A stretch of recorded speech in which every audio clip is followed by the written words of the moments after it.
Hey everyone, this is MusicTechHelpGuy, and in this video I want to show you my process for mixing vocals, and specifically what vocal chain I use on most of my vocal mixes.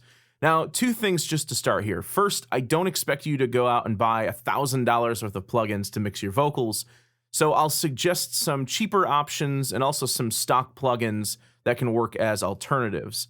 And second, my vocal chain varies a bit depending on the singer, as well as the quality of the recording. Sometimes bad vocal recordings, it's more of a restoration process more so than a mixing process. So I'll mention some of those variations along the way. Okay, so the first thing in my chain is almost always Melodyne. Sometimes I use auto-tune. It just depends on the singer, it depends on the style of music. But typically I'll use Melodyne to tune up the vocals first. You always want to make your pitch correction plugins be the first thing in the vocal chain, unless there's some like incredibly awful noise in the recording that you've had to gate out or remove in some way. Generally want to keep your pitch correction plugin as the first thing in your channel strip. So let's give this a listen. Your love is a life for I realized that so much when I first met you, and that was some time ago, but that into this. So it's a pretty good recording already. I can tell just by looking at the waveform, probably hasn't been compressed much, if any, on input, but it does sound like it's been EQ'd on input, and that's something to think about as well. And often when I work with bands and artists, I'll almost always have just a touch of EQ, and I'll typically run the signal through our LA2A, and then sometimes our 1176 after that, again, depending on the style of music and what I want to do with it later. So all of those things on input will affect how I process the vocal. So this, I don't think it had really any compression on it, maybe a touch of EQ. I think we must have used a channel strip, a preamp that had a channel strip, so it's probably got a touch of EQ on it. Okay, so usually the first thing I'll add is either compression or EQ.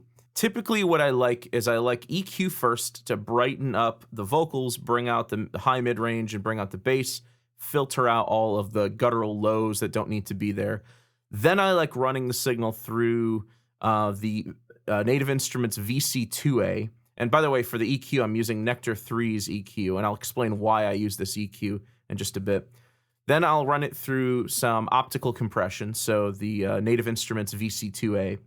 Then what I typically like is to hit it with some solid state compression just to get rid of some of the quick peaks. So one of the things, if you've never used an LA2A clone or a real LA2A before, it's very slow compression. It's very nice, silky smooth compression, but it's very slow. The attack time is really slow. So it's not uncommon to end up with front-end transients coming through the LA2A. So what I'll use is a second stage of compression just to pull down those peaks. And then if the signal is too sibilant after all this EQ and compression, I'll often add a de-esser if it needs it. So you can see that the signal chain is a little different than what I explained here. I've got the VCA2A first, then I have the EQ and Nectar, the compressor and Nectar, and the de-esser and Nectar. So there are situations where I might break Nectar up into two different modules, one with just the EQ, and then another with just the compressor and de-esser. Now, I get this from the hardware world. In the past, when I've really tried to hit the vocals with a lot of processing up front, my typical chain would be a preamp, then usually an EQ to essentially do all the things that I'm doing here, hardware EQ. Then I'll run the signal through our Teletronics LA2A that we have at the studio. Then I'll run that signal through an 1176. We have a custom 1176 that's a really fast-acting compressor, and that'll function like the compressor here in Nectar 3. So I have the EQ, the body compressor, which is the LA2A, and then another compressor just to pull down those peaks. So let me just bypass Nectar and let me dial in a setting for the VC2A. I love LA2A modeling plugins because they're so easy to use. There's peak reduction, that's how much compression is taking place, and then gain is essentially makeup gain. Is a life for I realized that so much when I first met you, and that was some time ago, but that into this.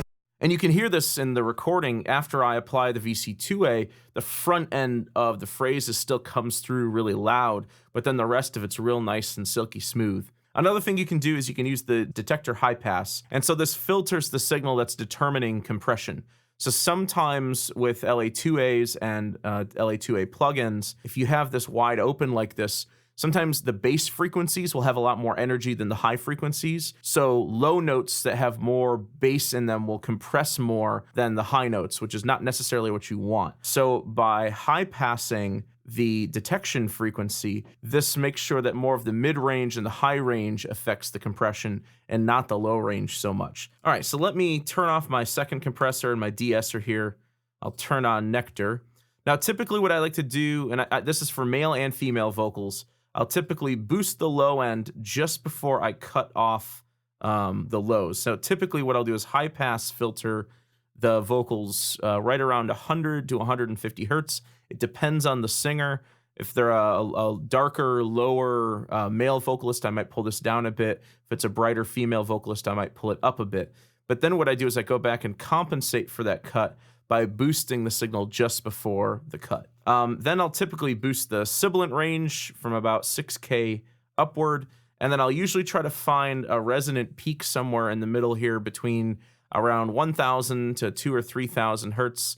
That just kind of boosts the mid-range presence a bit. So I'll just play this back and I'll sweep this around, find a boost that doesn't sound awful, and then I'll pull it back.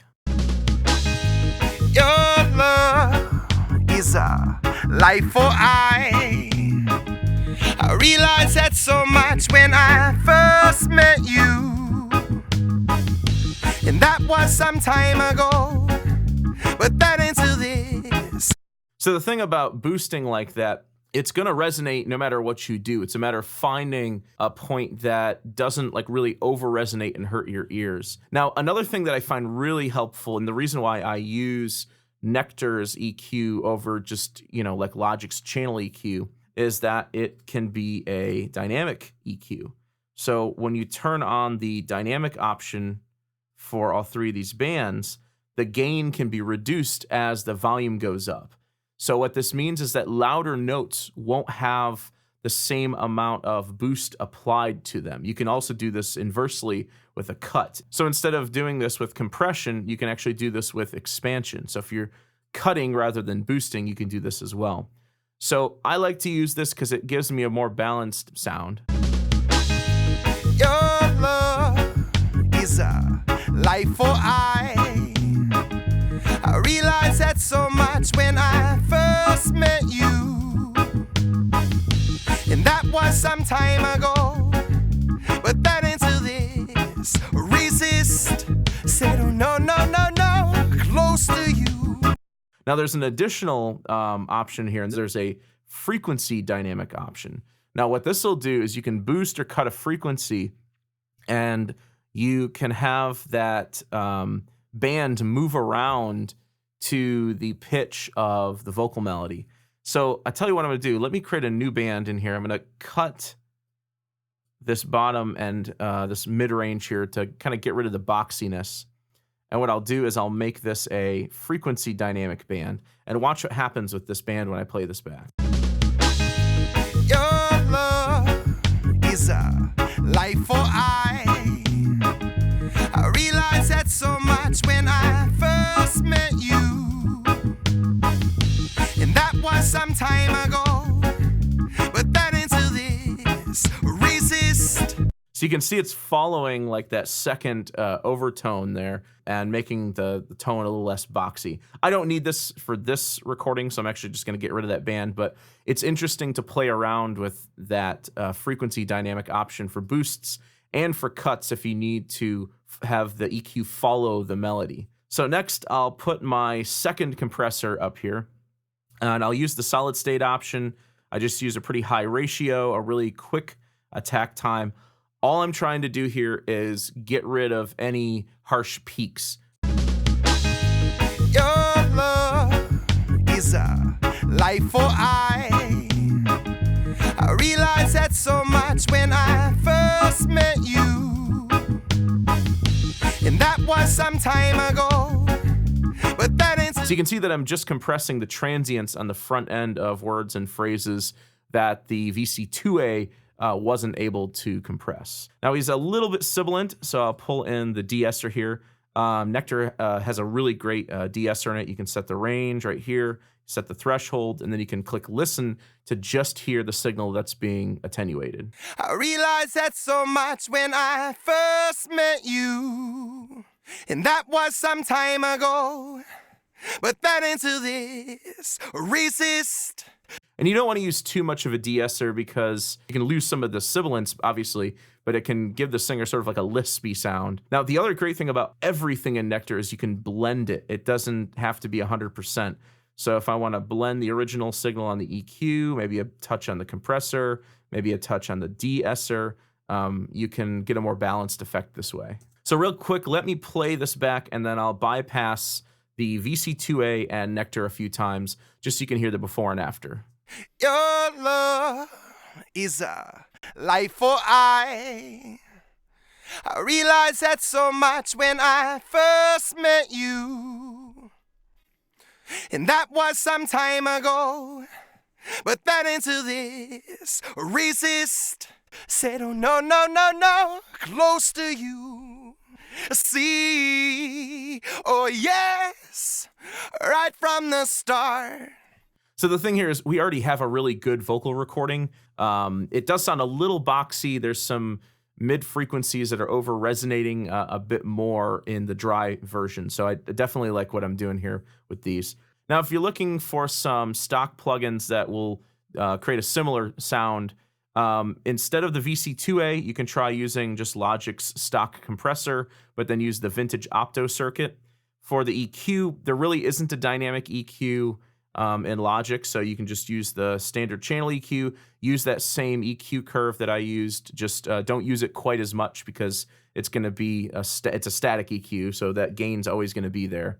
And then for the second compressor, you can try using the Studio FET circuit, using a really quick attack and rolling down the threshold. Use graph mode, and you can you'll be able to see where all those transients are.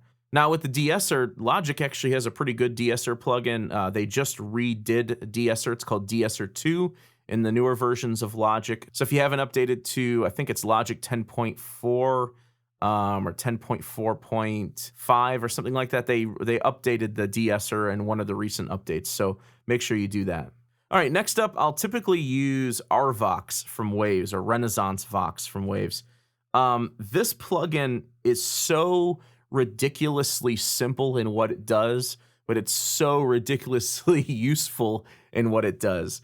It's a very soft, slow-moving gate that's specifically meant for vocals. It has a built-in transparent compressor here and then a gain control. So I find this incredibly useful for kind of ducking out portions of the vocal where he's not singing, and then maybe compressing it just a touch more if it needs it. And then there's a gain control at the end if you want to attenuate the volume a bit.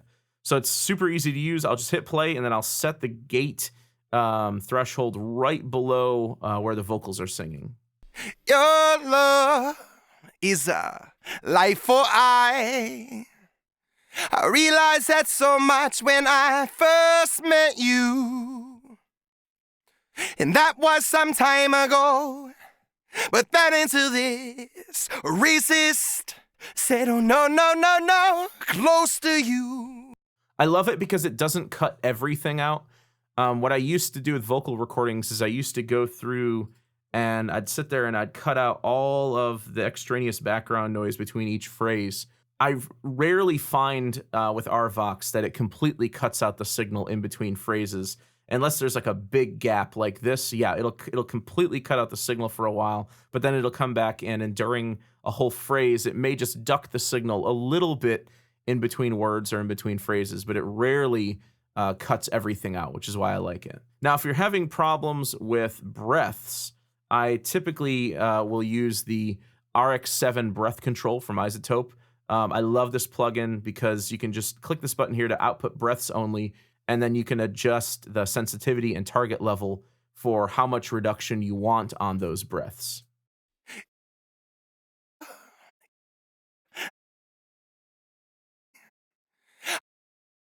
And the funny thing about this is a lot of people recommend using it sort of more early on in the vocal chain. I actually like using this after the EQ and compression. I don't know. I always get a better result that way. The same goes for RVox. I've heard of a lot of people using RVox earlier in the vocal chain rather than later. I like using it later in the vocal chain because the volume level of the vocals overall is more steady. If you put this before the compressor, the level might be all over the place and you'll have to end up setting the gate lower to compensate for that variation. Your love is a life for I realized that so much when I first met you.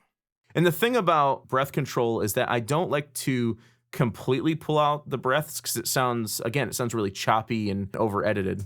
Your love is a life for I. It sounds weird, you know? So I don't want to completely cut out the breaths. I just want to reduce them a bit. One last plugin that I often find myself using on my vocal chain is Gullfoss from Sound Theory.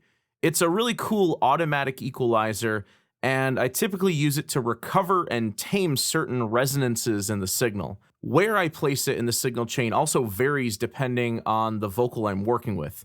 Sometimes I'll use it to rebalance the frequencies and resonances in not so great sounding vocal recordings. So in that case, I'd put it more on the front end of the vocal chain. Here I'm just using it as a final polish on the vocal channel, so I've got it at the end. Your love is a life for I. Your love is a life for I realized that so much when I first met you. So there really isn't a replacement for Gullfoss. It's a $200 plugin.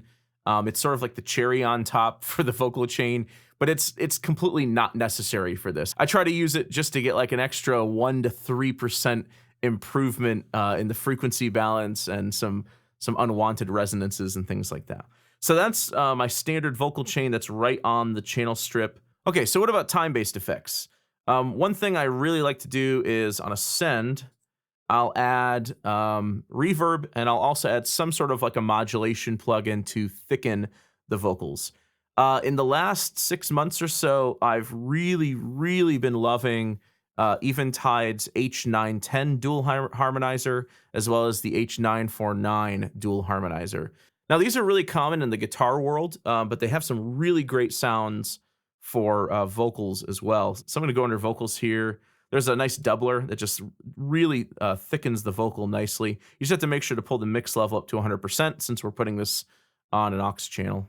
Your love is a life for I realized that so much when I first met you. So if you dial it back a bit, it's just a nice thickening effect. Let me try another one in here. There's one called, Backup Singers. This one's nice as well. Your love is a life for I realized that so much when I first met you. I used to use a tape slapback effect on a lot of my vocals, and then I would combine that with a chorus plugin, and I feel like I can get the best of both worlds right here with a single plugin, and the effect sounds better to me.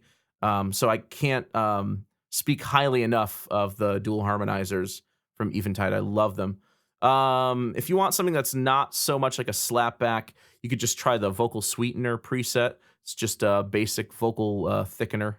Your love is a life for I realized that so much when I first met you. Just a really nice thickening chorus effect. Now for reverbs, I have a few options. I use Spaces 2 from East West a lot.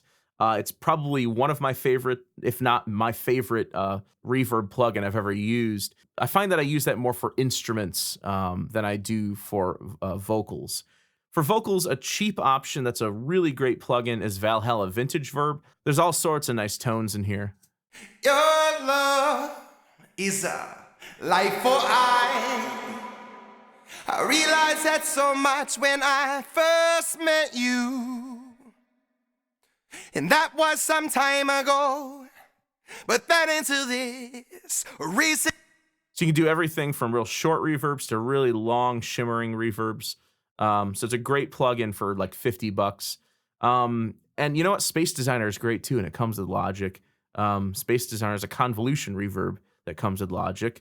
So that's obviously a great alternative as well. But lately, the reverb plugin that I've been falling in love with and using on tons of mixes is Ultra Reverb from Eventide. We'll try this one called Beckoning Voice. This is one of my favorite, really ambient, shimmering reverbs. Your love is a life for I realized that so much when I first met you.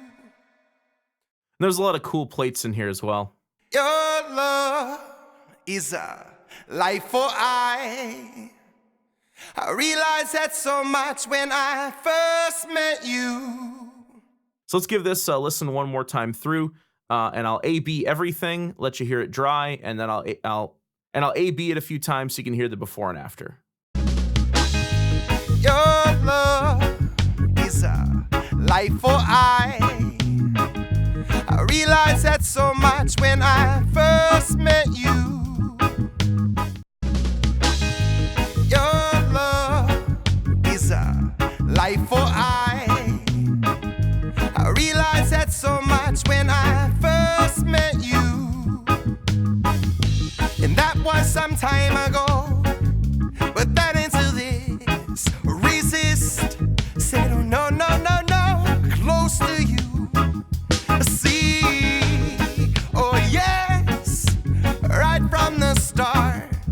So I hope you guys enjoyed this video. If you did, please leave it a thumbs up and subscribe to the channel to see more content like this. You can also check me out on social media, on Facebook, Twitter, Instagram, and if you'd like to make a monthly contribution to the channel, you can check me out on Patreon at patreon.com/MusicTechHelpGuy. Thanks for the support, and thanks for watching.